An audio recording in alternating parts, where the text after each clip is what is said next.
RBI by monthly monetary policy. So మనందరికీ తెలుసు monetary పాలసీలో భాగంగా repo rates, reverse repo rates, అదేవిధంగా ఎస్ఎల్ఆర్, సిఆర్ఆర్ ఇవి ఏవైతే ఉన్నాయో వాటికి సంబంధించి బై మంత్లీ పాలసీలో భాగంగా మానిటరీ పాలసీలో భాగంగా ఆర్బీఐ ఎప్పటికప్పుడు రేట్స్ అనేటివి చేంజ్ చేస్తూ ఉంటుంది based up on the economic performance. So దాంట్లో భాగంగా ఇప్పుడు ఆర్బీఐ బై మంత్లీ పాలసీకి సంబంధించి కొన్ని చేంజెస్ తీసుకురావడం జరిగింది. అంటే ప్రధానంగా బై మంత్లీ పాలసీలో ఎలాంటి అంటే రేట్స్ చేంజెస్ తీసుకురాలేదు. ఓకే, సో దీనికి సంబంధించి కనుక చూసుకున్నట్లయితే రెపో రేట్ ఎంత ఉంది? 5.50%. మనకు తెలుసు రెపో రేట్ అంటే, రివర్స్ రెపో రేట్ అంటే ఏంటి? రెపో రేట్ అంటే ఏంటి?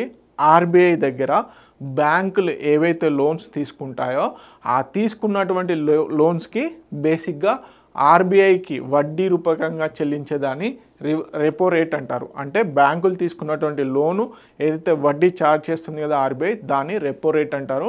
అది 5.50 బేసిస్ పాయింట్స్ ఉండడం జరిగింది. రివర్స్ రెపో రేట్ అంటే ఆర్బీఐ ఒకానొక టైంలో బ్యాంకుల దగ్గరికి వెళ్ళి కూడా అమౌంట్ లోన్ తీసుకోవడం జరుగుతుంది. సో అప్పుడు ఆర్బీఐ బ్యాంకులకి వడ్డీ చెల్లించాల్సి ఉంటుంది. దాన్ని రివర్స్ రెపో రేట్ అంటారు. ఓకే, అదేవిధంగా ఈసారి పాలసీ స్టాన్స్ ఏంటి? న్యూట్రల్, అంటే ఎలాంటి చేంజెస్ తీసుకురాలేదు. అదే రెపో రేట్ కానీ రివర్స్ రెపో రేట్ కానీ అంతే ఉంచింది. అదేవిధంగా క్యాష్ రిజర్వ్ రేషియో 3% ఉండడం జరిగింది. అంటే మనకు తెలుసు క్యాష్ రిజర్వ్ రేషియో అంటే ఏంటి? ఒక పర్సన్ ఒక అమౌంట్ కనుక బ్యాంక్లో డిపాజిట్ చేస్తే దాంట్లో అంటే ఒక ₹1,00,000 డిపాజిట్ చేస్తే దాంట్లో 3% లిక్విడ్ అనేది ఆర్బీఐ దగ్గర బ్యాంక్స్ కంపల్సరీగా ఉంచాల్సిందే. ఓకే, సో దాన్ని క్యాష్ రిజర్వ్ రేషియో అంటారు. ఎస్ఎల్ఆర్ ఇవన్నీ కూడా బేసిక్గా ఎప్పటికప్పుడు ఆర్బీఐ చేంజ్ చేస్తూ ఉంటుంది తన మానిటరీ పాలసీలో భాగంగా.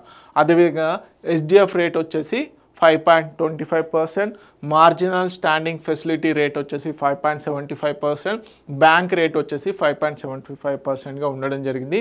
ఎంపీసీ మానిటరీ పాలసీ డిసిషన్స్ ఏంటి? అన్నీ కూడా యునానిమస్గా ఉండడం జరిగింది.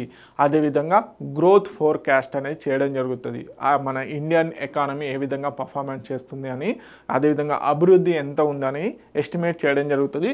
దాంట్లో భాగంగా 6.5% ఉంటుంది అని చెప్పింది గతంలో ఫైనాన్షియల్ ఇయర్ 26, కానీ ఫైనాన్షియల్ ఇయర్ 26 6.8కి పెరుగుతుంది జీడిపి గ్రోత్ అని ఇటీవల ఆర్బీఐ బై మంత్లీ పాలసీలో చెప్పడం జరిగింది. అంటే మన యొక్క గ్రోత్ అనేది పెరుగుతుంది అని చెప్పేసి కూడా చెప్పడం జరిగింది.